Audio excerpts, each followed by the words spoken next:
যখন চলা হয়, আল্লাহ রাব্বুল আলামিন বলেন, আমার ঘরসমূহ কারা আবাদ করবে, কারা রক্ষণাবেক্ষণ করবে, এই কথা আল্লাহ কোরআনে সরাসরি জানিয়ে দিয়েছেন। সুবহানাল্লাহ পড়ি। আল্লাহ কোরআনে জানিয়ে দিয়েছে, সূরা আত-তাওবা 18 নং আয়াতের মধ্যে বলেছেন, ইন্নামা ইয়া'মুরু মাসাজিদাল্লাহ। আল্লাহ বলেছেন, আমার ঘরসমূহ, আমার মসজিদসমূহ তারাই রক্ষণাবেক্ষণ করবে, তারাই পরিচালনা করবে। এমন ব্যক্তি পরিচালনা করবে কারা? তার সম্পর্কে আল্লাহ বলেন, মান আমানা বিল্লাহ।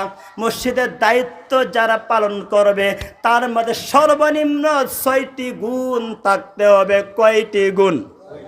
1 নম্বর গুণের কথা আল্লাহ বলেছেন, আমার মসজিদ সমূহ যারা দায়িত্ব পালন করবে, যারা পরিচালনা করবে, সকল কাজের দায়িত্ব পালন করবে, সকল আমানতের দায়িত্ব পালন করবে, 1 নম্বর গুণ থাকতে হবে তার ভিতরে, মান আমানা বিল্লাহ। মসজিদ কমিটির সকল সদস্যদের ভিতরে আল্লাহর প্রতি 100% বিশ্বাস থাকতে হবে। 1 নম্বর গুণ। 2 নম্বর গুণ হলো ওয়াল ইয়াউমিল আখির। ওয়াল ইয়াউমিল আখির, মসজিদ কমিটির সকল সদস্যদের ভিতরে আখিরাতের প্রতি বিশ্বাস থাকতে হবে। 3 নম্বর গুণ হলো ওয়া আকামাস সালাত। ওয়া আকামাস সালাত, মসজিদ কমিটির সকল সদস্যরা নামাজ কায়ামকারী হতে হবে। মসজিদ কমিটির সকল সদস্যকে নামাজ কায়ামকারী হতে হবে। উল্লেখ্য যে নামাজ কায়াম তাকে বোঝানো হয়, হাদিস শরীফের মধ্যে বলা হয়েছে, নিজের নামাজ পড়াকে নামাজ কায়াম বলে না। বিশেষ করে মসজিদ কমিটির সদস্যদের কথা আল্লাহ বলেছেন, নিজের নামাজ পড়াকে নামাজ কায়াম বলে না, বরঞ্চ নিজে নামাজ তো কায়েম করবে 5 ওয়াক্ত, এবং মহল্লাবাসী যারা নামাজের মধ্যে আসে না তাদেরকে নামাজি বানানোর যথাসাধ্য চেষ্টা করতে হবে, তাহলে নামাজ কায়েম বলা হয় হাদিসের ভাষায়। 4 নম্বর গুণ ওয়ালাম ইয়াখশা ইল্লাল্লাহ। 5 নম্বর ওয়ালাম ইয়াখশা ইল্লাল্লাহ, মসজিদ কমিটির একমাত্র আল্লাহকে ভয় পাবে। কাকে ভয় পাবে? আল্লাহর ভয় তাদের ভিতরে থাকবে, আল্লাহ মহব্বত তাদের ভিতরে থাকবে। মসজিদের মধ্যে যখন দাঁড়িয়ে মসজিদ কমিটি যখন কথা বলবে, একমাত্র আল্লাহর জন্য সদা সর্বদা হক কথা বলতে হবে। কখনই কারো দিকে তাকিয়ে বন্ধুত্ব রক্ষা করার জন্য হক কথাকে গোপন করা যাবে না। বন্ধুত্ব রক্ষা করার জন্য কোনো কথাকে কাটছাট করা যাবে না।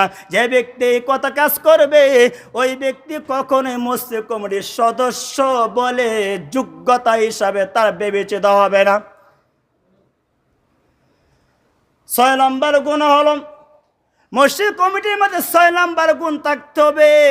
এটা হচ্ছে মারাত্মক গুণ, তা হলো আমানতদার হতে হবে। আমানতদার হতে হবে। আমানতদারি যার মধ্যে নাই, ওই ব্যক্তি পূর্ণ ইমানদার না। আল্লাহ রাসূল বলেছে, যে ব্যক্তি আমানতদার না সে পূর্ণ ইমানদার হতে পারে না। কেননা বেআমানতদার ব্যক্তি সে যে কোনো কাজ করে ফেলতে পারে নিজের স্বার্থের জন্য। আল্লাহ রাসূল বলেন, মসজিদ কমিটির সদস্যদের মধ্যে 6 নম্বর গুণ হলো আমানতদার হতে হবে। কারণ মহল্লাবাসীর লোকেরা অনেক নিজের ঘাম জড়িয়ে এত কষ্ট করে টাকা তার মসজিদের মধ্যে তারা দেয়, মাটক দেয় তারা, কিন্তু দেখা যাচ্ছে আপনার এই টাকা যদি আপনার সুন্দরভাবে পরিচালনা করা না হয়, সুন্দরভাবে ব্যয় না করা হয়, সে এমন কি সে আমানতে রক্ষা করলো না, 2টা সে অপরাধী হয়ে গেল। একটা হলো মহল্লাবাসীকে ঠকালো, মহল্লাবাসীকে ঠকিয়ে ফেললো। 2 নম্বর আল্লাহর ঘরের সঙ্গে, আল্লাহর সঙ্গে সে বেঈমানি করলো। আগের গুণ কথা বলছিলাম যে আল্লাহ তাআলা বলছেন, লোকটাকে অবশ্যই সত্যবাদী হতে হবে। লোকটাকে অবশ্যই সত্যবাদী হতে হবে। বেসত্যবাদী লোক কখনোই মসজিদের সদস্য হতে পারে না। তারপরে আবার আসুন,